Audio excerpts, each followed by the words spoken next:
যুক্তরাষ্ট্রের হবু first lady Melania Trump নিজের নামে ডিজিটাল মুদ্রা বা ক্রিপ্টোকারেন্সি চালু করেছেন। স্বামী ও হবু প্রেসিডেন্ট ডোনাল্ড ট্রাম্পের শপথের প্রাক্কালে এটা চালু করলেন তিনি। ব্রিটিশ সংবাদ মাধ্যম বিবিসি এক প্রতিবেদনে এ খবর জানিয়েছে। 19 জানুয়ারি সামাজিক যোগাযোগ মাধ্যম এক্সে দেওয়া পোস্টে নিজের নামে ক্রিপ্টোকারেন্সি চালুর ঘোষণা দেন ট্রাম্প পত্নী মেলানিয়া। নবনির্বাচিত প্রেসিডেন্ট ডোনাল্ড ট্রাম্প নিজের নামে ক্রিপ্টোকারেন্সি চালু করার একদিন পরই মেলানিয়া একই ঘোষণা দিলেন। দুটি মুদ্রার মূল্যমান বাড়লেও লেনদেনে অস্থিরতা দেখা দিয়েছে।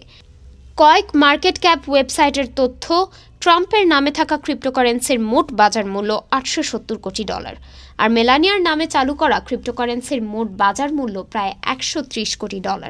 ট্রাম্পের আগে ক্রিপ্টোকারেন্সিকে কেলেঙ্কারি হিসেবে চিহ্নিত করেছিলেন। তিনি ক্রিপ্টোকারেন্সির বিপক্ষে ছিলেন, কিন্তু 2024 সালের প্রেসিডেন্ট নির্বাচনের আগে ট্রাম্পের মনোভাব পুরোপুরি বদলে যায়। ওই সময় তিনি ইতিহাসের প্রথম প্রেসিডেন্ট পদপ্রার্থী হিসেবে ডিজিটাল সম্পদে নির্বাচনী অনুদান গ্রহণ করেন। ডেস্ক রিপোর্ট, আজ বার্তা, ঢাকা।